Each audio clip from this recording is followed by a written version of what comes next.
Lesson 30. Positive mindset is essential for mental toughness, and vice versa. The essence of building self-discipline and mental toughness is that you make your life harder to learn how to better handle temptations, setbacks, and failures in life. In addition to making you tougher, these exercises can help you appreciate what you have more. If you start a 30-day cold shower challenge, a month from now, you'll gain a newfound appreciation for the 24/7 availability of hot showers.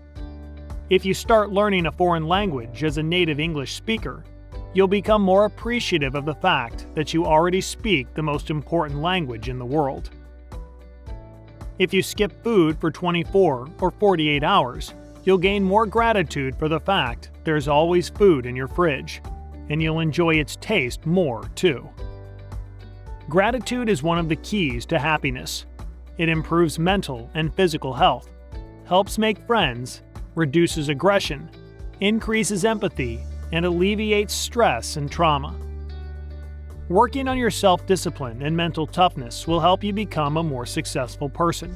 However, it's your ability to appreciate what you have and keep a positive outlook that will help you get back on track after a setback.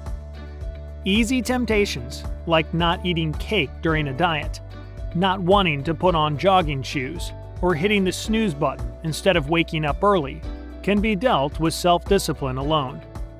Train your willpower, develop better default responses, like jumping out of your bed right after hearing the alarm, and you can overcome the majority of these temptations. Unexpected temptations and problems challenging your resolve can wreak havoc on your self-discipline. If your business goes bankrupt, willpower and toughness alone might not be enough to help you get back on track and start another business immediately. Tough, self-disciplined people may feel tempted to blame themselves for everything that has happened to them. Or, worse yet, they may find themselves tempted to keep working on the business, thinking that giving up, when in fact it would make sense to do so, would be a sign of weakness. In such a situation, people who can appreciate what they still have, for instance, a supportive spouse or a learning experience, possess something more useful than mere self-discipline, psychological resilience, and the ability to move on. If something fails, it fails. Learn the lessons and keep going. Focusing on the positive emotion, gratitude, instead of the negative one, guilt, is what will help you avoid the long spiral down. There's a world of difference between a person who cheats and then blames themselves for being weak-minded and a person who tells themselves, it's fine to slip up every now and then. Now it's time to hop back on the train. The first person will keep blaming themselves, possibly for so long and so severely they'll decide it makes no sense to continue working on whatever goal they had been working on. The second person, while technically experiencing the same setback as the first person, will not make it worse by letting themselves feel guilty. They'll pick up where they left off and keep moving forward. Unfortunately, we're naturally wired to focus more on negativity than positivity. In psychology, it's called the negativity bias. Something very positive has a smaller impact on your behavior than something of equal emotional strength, but negative. Let's say it's a Monday morning, the 5th week of Alice's diet. She steps on the scales and sees that her weight has gone down by another pound. She's happy and grateful, but she quickly forgets about it because she's been steadily losing weight for the last 5 weeks. In her mind, there's nothing to celebrate here. Another week has passed. She looks at the number and freezes. Instead of losing another pound, she has gained a pound. A pound more should carry the same emotional load, albeit negative, than losing a pound a week ago. Yet now her behavior is completely different.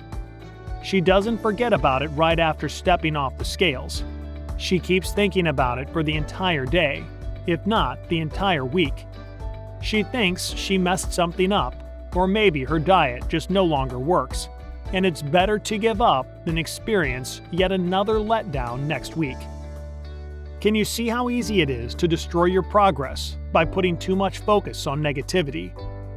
Fortunately, a process called cognitive reappraisal, reinterpreting the meaning of the negative event to give it a positive slant, can help handle this problem.